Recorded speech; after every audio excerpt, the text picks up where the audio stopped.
রাত তখন ঠিক ৩টে। আমার শোবার ঘরের কোণায় রাখা ওই পুরনো প্রকাণ্ড সেগুন কাঠের আলমারিটা থেকে একটা অদ্ভুত শব্দ আসছিল। খচ খচ খচ, ঠিক যেন কেউ ভেতর থেকে নখ দিয়ে কাঠটা আঁচড়াচ্ছে। আমি জানতাম আমি ঘরে একা, অন্তত জীবিত মানুষ হিসাবে আমি একাই ছিলাম। কিন্তু আমার মনের ভুল ভাঙতে বেশি সময় লাগেনি। দরজার হ্যান্ডেলটা খুব ধীরে ধীরে ঘুরতে শুরু করল। নমস্কার, welcome to haunted files India. আমি আপনাদের হোস্ট, আর আজ আমি অন্য কারোর গল্প শোনাব না। আজকের গল্পটা আমার নিজের। হ্যাঁ, আমার সাথে ঘটে যাওয়া এমন একটা ঘটনা যা আমি আজও ভুলতে পারিনি। অনেকে বলে পুরনো জিনিসের নাকি প্রাণ থাকে, স্মৃতি থাকে, কিন্তু সেই স্মৃতি যদি অভিশাপ হয়ে নেমে আসে তখন কি হয়? আসুন ফিরে যাই সেই দিনটায়, যেদিন আমি জীবনের সবচেয়ে বড় ভুলটা করেছিলাম। ঘটনাটা মাস ৬ আগের। আমি তখন সদ্য কলকাতার এই নতুন ফ্ল্যাটটায় শিফট করেছি। চাকরিটা নতুন, তাই হাতে টাকা পয়সার একটু টানাটানি ছিল। ফ্ল্যাটটা সুন্দর, কিন্তু বড্ড ফাঁকা, বিশেষ করে শোবার ঘরটা। একটা ম্যাট্রেস আর কয়েকটা কার্টুন ছাড়া ঘরে আর কিছুই ছিল না। ভাবলাম জামা কাপড় রাখার জন্য অন্তত একটা আলমারি কেনা খুব দরকার, কিন্তু নতুন ব্র্যান্ডের আলমারি কেনার মতো বাজেট তখন আমার ছিল না। তাই ঠিক করলাম সেকেন্ড হ্যান্ড বা পুরনো ফার্নিচারের খোঁজ করব। সেদিন ছিল রবিবার, বিকেলবেলা। আমি বেরিয়ে পড়লাম একটু সস্তায় ভালো জিনিসের খোঁজে। শহরের দক্ষিণ দিকের একটা পুরনো মহল্লায় সরু একটা গলির ভেতরে আমি একটা ফার্নিচারের দোকান দেখতে পাই।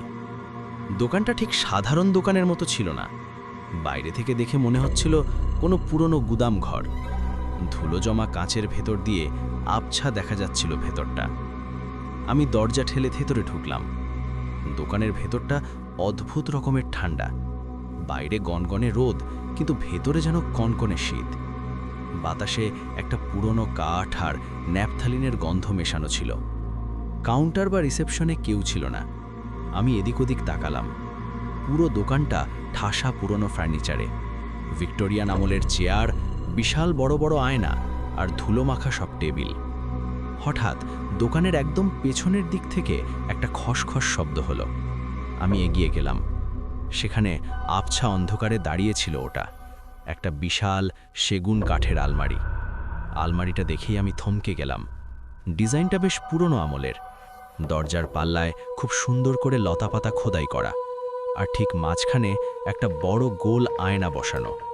কিন্তু ওই আয়নাটার দিকে তাকাতেই আমার কেমন একটা অস্বস্তি হলো। মনে হলো আয়নাটা যেন আমাকে দেখছে। আমি জানি এটা শুনতে আজগুবি লাগছে, কিন্তু সেদিন ঠিক এটাই মনে হয়েছিল। আমি আলমারিটার গায়ে হাত দিলাম। কাঠটা বরফের মতো ঠান্ডা। এত গরমেও কাঠটা কেন এত ঠান্ডা সেটা ভাবার আগেই আমার পেছনে কারো পায়ের আওয়াজ পেলাম। পছন্দ হয়েছে বাবু? আমি চমকে ঘুরে তাকালাম। একজন বয়স্ক লোক দাঁড়িয়ে, পরনে একটা মলিন ধুতি আর পাঞ্জাবি। চোখের নিচে কালশিটে আর গায়ের চামড়া কেমন কুঁচকে গেছে। আমি নিজেকে সামলে নিয়ে বললাম, হ্যাঁ মানে এটার দাম কত? লোকটা আমার দিকে না তাকিয়েই আলমারিটার দিকে তাকিয়ে রইল। তারপর খুব নিচু গলায় বলল, যা দেবেন তাই নেব, শুধু ওটাকে নিয়ে যান। আমি অবাক হলাম, এত ভালো কন্ডিশনের একটা অ্যান্টিক পিস, আর লোকটা বলছে যা দেব তাই নেবে। আমি ভাবলাম হয়তো কোনো ডিফেক্ট আছে।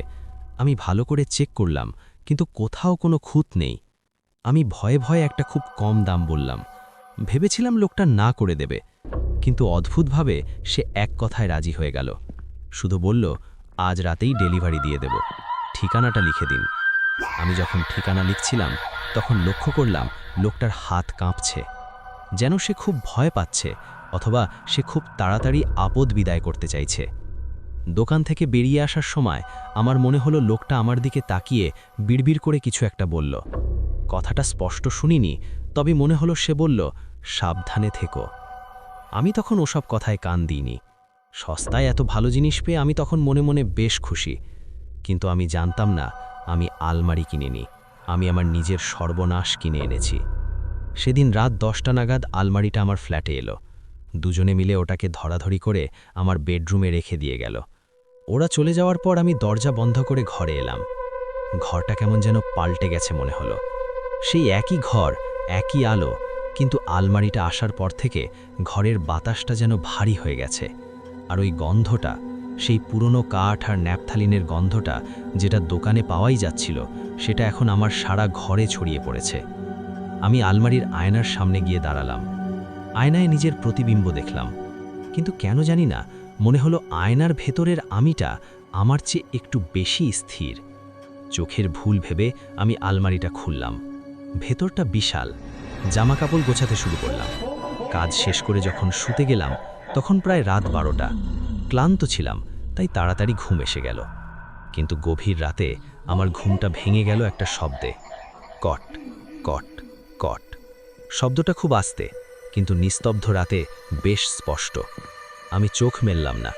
ভাবলাম কাঠের ফার্নিচার, আবহাওয়া বদলালে কাঠ সংকুচিত বা প্রসারিত হয়, তাই হয়তো আওয়াজ হচ্ছে। পাশ ফিরলাম, কিন্তু শব্দটা থামল না, বরং বাড়ল। এবার মনে হলো শব্দটা কাঠের নিজস্ব আওয়াজ নয়, কেউ যেন খুব সন্তর্পণে আলমারির পাল্লাটা খোলার চেষ্টা করছে। আমি ধর্মর করে উঠে বসলাম। ঘরটা অন্ধকার, শুধু রাস্তার ল্যাম্পপোস্টের আলো জানলা দিয়ে এসে আলমারির আয়নায় পড়েছে। আমি শ্বাস বন্ধ করে তাকিয়ে রইলাম। সব চুপচাপ, কোথাও কোনো আওয়াজ নেই। আমি ভাবলাম হয়তো স্বপ্ন দেখছিলাম। জল খাওয়ার জন্য খাট থেকে নামতে যাব, ঠিক তখনই আমার নজরে পড়ল আলমারির হাতলটা। আমি স্পষ্ট মনে করতে পারছি আমি আলমারিটা ভালো করে লক করে শুয়েছিলাম। চাবিটা আমার বেডসাইড টেবিলেই রাখা, কিন্তু এখন দেখছি আলমারির দরজাটা সামান্য একটু ফাঁকা হয়ে আছে, আর সেই ফাঁক দিয়ে জমাট বাঁধা অন্ধকার যেন আমার দিকে তাকিয়ে আছে। আমার গলা শুকিয়ে কাঠ হয়ে গেল। এসি চলছে, তাও আমার কপালে বিন্দু বিন্দু ঘাম। আমি সাহস সঞ্চয় করে মোবাইলের ফ্ল্যাশলাইটটা জ্বালালাম। আলোটা সোজা ফেললাম আলমারির ওপর। কেউ নেই। আমি উঠে গিয়ে আলমারির দরজাটা টান দিলাম। ভেতরে আমার জামাকাপড় যেমন ছিল তেমনই আছে, শুধু নিচের তাকে রাখা একটা শার্ট, যেটা আমি ভাঁজ করে রেখেছিলাম, সেটা এলোমেলো হয়ে পড়ে আছে, যেন কেউ ওটা নিয়ে নাড়াচাড়া করেছে। আমি নিজেকে বোঝালাম হয়তো তাড়াহুড়োতে আমিই ঠিক মতো রাখিনি। দরজাটা আবার বন্ধ করলাম। এবার চাবি দিয়ে ভালো করে লক করলাম। চাবিটা বালিশের নিচে রাখলাম। ভাবলাম ব্যাস, আর কোনো ভয় নেই। কিন্তু আমি ভুল ছিলাম। ভয় তো তখনও শুরুই হয়নি। পরের দিন সকালে ঘুম থেকে উঠে আমি যেটা দেখলাম সেটার জন্য আমি প্রস্তুত ছিলাম না। আলমারির চাবিটা, যেটা আমি বালিশের নিচে রেখেছিলাম, সেটা বালিশের নিচে নেই। সারা বিছানা খুঁজলাম, কোথাও নেই। হঠাৎ মেঝের দিকে তাকালাম। আলমারির ঠিক সামনে মেঝের ওপর চাবিটা পড়ে আছে। এটা কি করে সম্ভব? আমি নিজে হাতে চাবিটা বালিশের নিচে রেখেছিলাম। ঘুমের ঘোরে কি আমি উঠেছিলাম, নাকি অন্য কেউ এসেছিল আমার বিছানার কাছে? চাবিটা হাতে নিয়ে আমি বেশ কিছুক্ষণ ওভাবেই মেঝের ওপর বসে রইলাম। বুকের ভেতরটা তখনও ধরফর করছে। যুক্তি দিয়ে নিজেকে বোঝানোর চেষ্টা করলাম হয়তো ইঁদুর বা অন্য কোনো পোকামাকড় চাবিটা ঠেলে নিচে ফেলে দিয়েছে, কিন্তু মন মানল না। ওই ভারী লোহার চাবি বালিশের নিচ থেকে একা একা বেরিয়ে এসে খাটের নিচে না পড়ে অনেকটা দূরে মেঝের মাঝখানে গিয়ে পড়বে। এটা ফিজিক্সের কোনো নিয়মেই সম্ভব নয়। আমি উঠে দাঁড়ালাম, আলমারিটার দিকে তাকালাম। দিনের আলোয় ওটাকে এখন আর অতটা ভয়ঙ্কর লাগছে না, কিন্তু ওটার দিকে তাকালেই একটা অস্বস্তি হচ্ছে। আমার মনে হলো এই আলমারিটা সাধারণ নয়, এর ভেতরে নিশ্চয়ই কিছু একটা আছে যেটা আমি দেখতে পাচ্ছি না। আমি আলমারির পাল্লা দুটো পুরো খুলে দিলাম। ভেতরের জামাকাপড়গুলো সব টেনে বাইর করে বাইরে ফেলে দিলাম। তারপর ভেতরের প্রতিটি কোণা, প্রতিটি জয়েন্ট আমি খুঁটিয়ে দেখতে লাগলাম। কাঠের গায়ে হাত বুলিয়ে বুলিয়ে চেক করছিলাম কোথাও কোনো গোপন খোপ বা কুঠুরি আছে কিনা।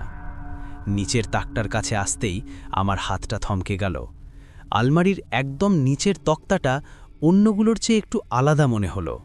আমি আঙুল দিয়ে টোকা দিলাম। ঠক ঠক। শব্দটা ফাঁপা। বাকি সব জায়গায় টোকা দিলে একটা ভারী আওয়াজ হচ্ছে, কিন্তু এখানে আওয়াজটা ফাঁপা। বুঝলাম এর নিচে খালি জায়গা আছে।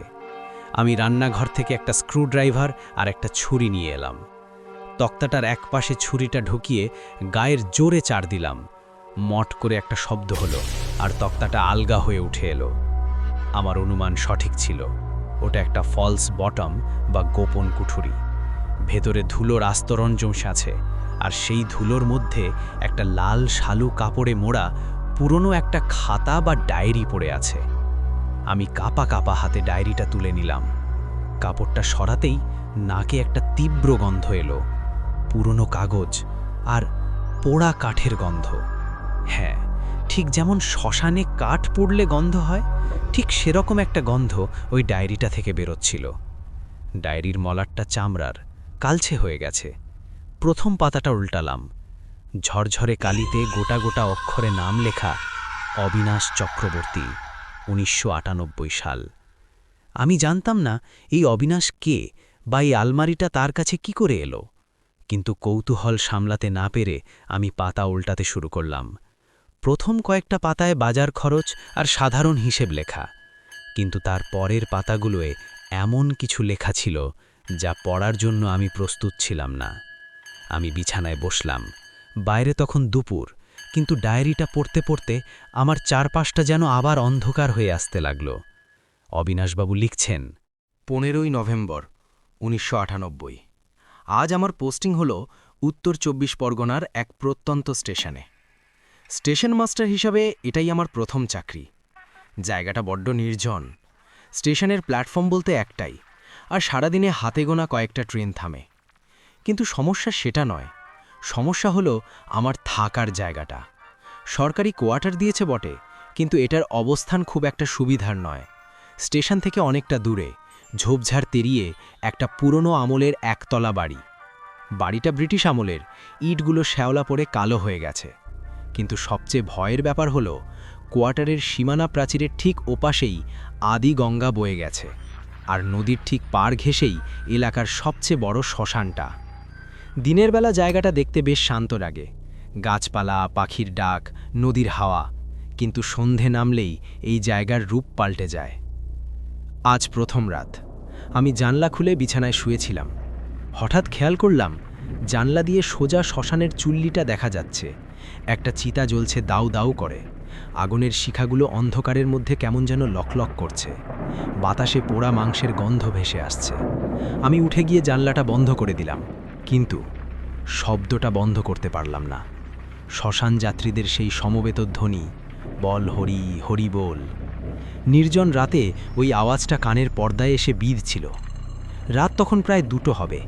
আমি মশারির ভেতর এপাশ ওপাশ করছি, গরমে ঘুম আসছে না। হঠাৎ একটা নতুন আওয়াজ পেলাম, খুব কাছে। মনে হলো আমার কোয়ার্টারের পেছনের বারান্দায় কেউ যেন হাঁটছে। খসখস খসখস, শুকনো পাতার উপর দিয়ে কেউ হেঁটে গেলে যেমন শব্দ হয়। আমি ভাবলাম হয়তো শেয়াল বা কুকুর হবে। শ্মশানের পাশে শেয়াল থাকাটাই স্বাভাবিক। আমি টর্চটা নিয়ে পেছনের দরজার দিকে এগিয়ে গেলাম। দরজার উপর একটা ছোট ঘুলঘুলি আছে, সেটা দিয়ে বাইরেটা দেখা যায়। আমি টর্চের আলো না জ্বালিয়ে অন্ধকারে চোখ সয়ে আসা পর্যন্ত অপেক্ষা করলাম। তারপর ঘুলঘুলি দিয়ে বাইরে তাকালাম। যা দেখলাম তাতে আমার রক্ত হিম হয়ে গেল। বারান্দায় কোনো কুকুর বা শেয়াল ছিল না, সেখানে দাঁড়িয়ে ছিল একটা মানুষ, অথবা মানুষের মতো দেখতে কিছু একটা।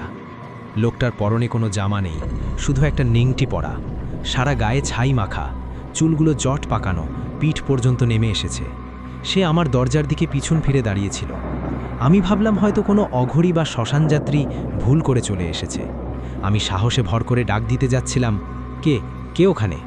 ঠিক তখনই লোকটা নড়ে উঠল। সে ধীরে ধীরে, খুব ধীরে ধীরে ঘাড় ঘোরাতে শুরু করল। ঘাড়টা ঘুরছে তো ঘুরছেই। মানুষের ঘাড় যতটা ঘুরতে পারে তার চেয়েও অনেক বেশি ডিগ্রি ঘুরে সে আমার দিকে তাকালো। অন্ধকারেও আমি তার চোখ দুটো দেখতে পেলাম, জল জল করছে, যেন দুটো জ্বলন্ত কয়লা তার চোখের কোটরে বসানো। আর সবচেয়ে ভয়ানক ব্যাপার হলো তার মুখটা। মুখের নিচের চোয়ালটা নেই, যেন কেউ খুবলে ছিঁড়ে নিয়েছে। ঝুলে থাকা মাংসপিণ্ড আর দাঁতের পাটি বের করে সে আমার দিকে হাসার চেষ্টা করল। আমি চিৎকার করতে চাইলাম, কিন্তু গলা দিয়ে কোনো স্বর বেরোলো না। পা দুটো যেন মেঝের সাথে গেঁথে গেছে। লোকটা বা ওই সত্তাটা এবার ধীরে ধীরে দরজার দিকে এগোতে শুরু করলো। আমি দেখতে পাচ্ছি দরজার হাতলটা আস্তে আস্তে নড়ছে। সে ভেতরে ঢোকার চেষ্টা করছে। আমি দৌড়ে গিয়ে দরজার ছিটকিনিটা চেপে ধরলাম। ওপাশ থেকে সে ধাক্কা দিতে শুরু করলো। প্রচণ্ড শক্তি, পুরো দরজাটা কাঁপছে, মনে হচ্ছে এক্ষুনি ভেঙে পড়বে। আর সেই সাথে একটা অদ্ভুত গোঙানি, অবিনাশ, দরজা খোল, আমি এসেছি।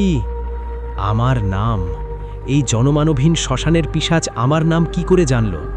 সেদিন সারা রাত আমি দরজার ছিটকিনি ধরে বসেছিলাম। ভোরবেলা যখন আজান আর পাখির ডাক শুরু হলো, তখন ধাক্কাটা থামল। আমি যখন দরজা খুললাম, বারান্দায় কেউ নেই, শুধু দরজার কাঠের ওপর পোড়া হাতের 3টে ছাপ স্পষ্ট হয়ে আছে। আমি ভেবেছিলাম চাকরি ছেড়ে পালাবো, কিন্তু পালাতে আমি পারিনি। কেন পারিনি সেটা ভাবলে আজও আমার গায়ে কাঁটা দেয়। কারণ দ্বিতীয় রাতে ঘটনাটা কোয়ার্টারের বাইরে ছিল না, দ্বিতীয় রাতে ওটা আমার ঘরের ভেতরে ঢুকে পড়েছিল।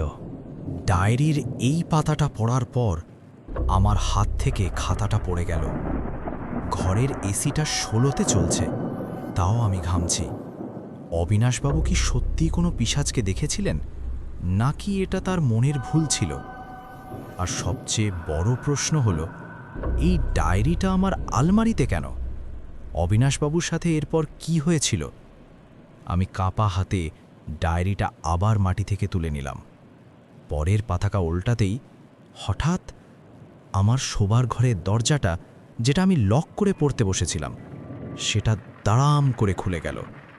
আর করিডরের অন্ধকার থেকে একটা ঠান্ডা বাতাস সোজা আমার মুখে এসে লাগল।